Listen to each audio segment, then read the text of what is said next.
Hello and welcome to Let's Play 2 2013. This is 2K and this is WWE Episode 6. Trying something a little bit different based on some of the videos that I've been watching from all the other Tooniverse Let's Players and a lot of the other Let's Players who do TEW online, where we're going to book the show first, and I've edited a lot of the angles to sort of convey the message instead of me telling you about the message as I'm booking the show.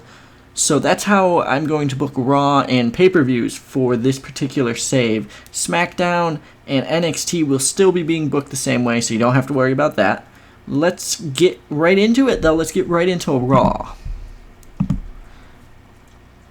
And we start with a pre-show match where we have the Uppercats and Luke Harper going over R-Truth and the Usos, with Harper going over Jey Uso with the discus lariat. And we start with Triple H and Stephanie McMahon going over the card. They're going over Dolph Ziggler versus Luke Harper, Rob Van Dam versus Rusev.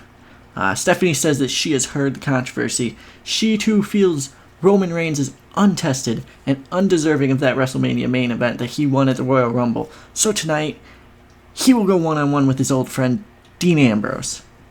And Triple H takes the mic afterwards and goes on a rant against Sting, against WCW, and against all the internet fans who want Triple H versus Sting, who want Sting to kick Triple H's ass. He says Sting should never get in a ring with him because Sting would die.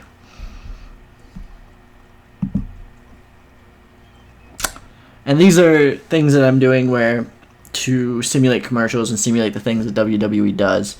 Seth Rollins comes out and he does a quick promo hyping himself up as the future of the WWE. And then he has a pretty quick, match, pretty much nothing match in that first hour. And he wins with the curb stomp. And we have another commercial break. Big Show comes out. Talks about selling out to the authority. Tells the fans that they don't know anything. And that he's not even going to wrestle for them because the fans here in Arizona don't deserve him.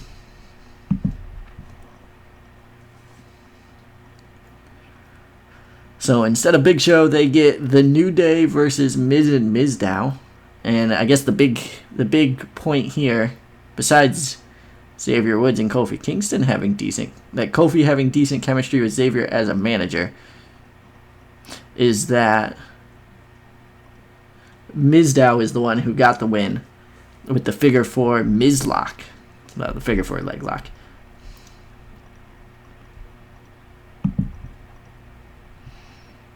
We then go into a Divas match, which would be a number 1 contenders match. Hopefully, I didn't screw that up. But a number 1 contenders match to face Nikki Bella at Fastlane. And Natalya picks up the win, so we will have Natalya versus Nikki Bella at Fastlane, not WrestleMania. Almost said WrestleMania. Almost screwed it up. And Dean Ambrose comes out and cuts a promo on the Intercontinental title and how he wants his picture up on the wall at WWE headquarters, and Bad News Bear better be put on notice. And during the commercial, we get a video for the Usos versus the Uppercats. I actually think that this should have been Usos versus Goldust and Stardust, but whoops, whatever. So we are now in the second hour of Raw, and it started off, Dolph Ziggler comes out. He's got that serious look, he's not showing off, and he takes his microphone and he says he will not be fighting Luke Harper tonight. And he calls out Daniel Bryan. And Daniel Bryan comes out to much yesing. The crowd dies down.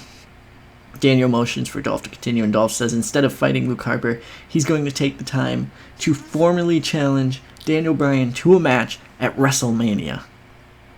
Daniel Bryan thinks for a little bit, and then starts yesing, and the crowd goes crazy and starts yesing, and even Dolph does a little bit of yesing, and they shake hands.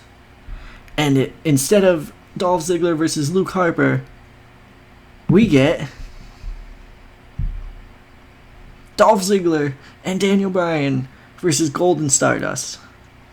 And Dolph Ziggler gets the win in this match. And the storyline continues, and yeah, Dolph and Daniel as a tag team will probably keep going for a little while. And after the match, Dolph and Daniel shake hands, and Dolph does his yelling on the turnbuckle, Daniel does his yesing on the turnbuckle, and the crowd goes crazy and loves it. 86. Storyline continues, which is good. And then as they're doing it, the screen buzzes, goes black, and we cut to a dark room with Bray Wyatt. And he cuts a cryptic promo on the darkness that permeated the WWE, and how the light eventually pushed back the darkness, and how he will shepherd the darkness back into the WWE, and how the darkness follows the Buzzards now. And we're building up the new Faces of Fear storyline. Ooh, our matches aren't doing so good today. Rusev versus Rob Van Dam. Rusev wins with the Accolade. Defends the United States title. And then after the match, John Cena's on the Titantron. He doesn't know what Rusev's problem is with him, but he knows that it will end, and he knows how it will end. John Cena standing over a beaten Rusev, holding the championship, yelling, "The United States champ is here." To which Rusev gets very upset and perhaps overreacts and puts RVD in the Accolade once more. Cena comes racing out of the back, chases Rusev off, but the damage is already done. And Rusev is already running to the back by the time Cena gets in the ring. And both men, neither man is really getting the advantage here right now. We go to commercial. Dean Ambrose cuts a promo hyping up this main event opportunity for him. And the main event goes well. Dean loses after a distraction from Bad News Barrett. Roman gets the win. Keep Roman strong. And then afterwards, Seth and Kane attack Roman. And why did this not do well? Kane is why this did not do well. Kane.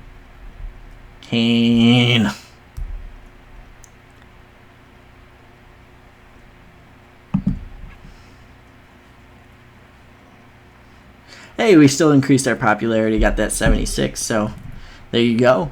Thanks everyone for watching. I hope you like the new style. Let me know in the comments below, and have a good one.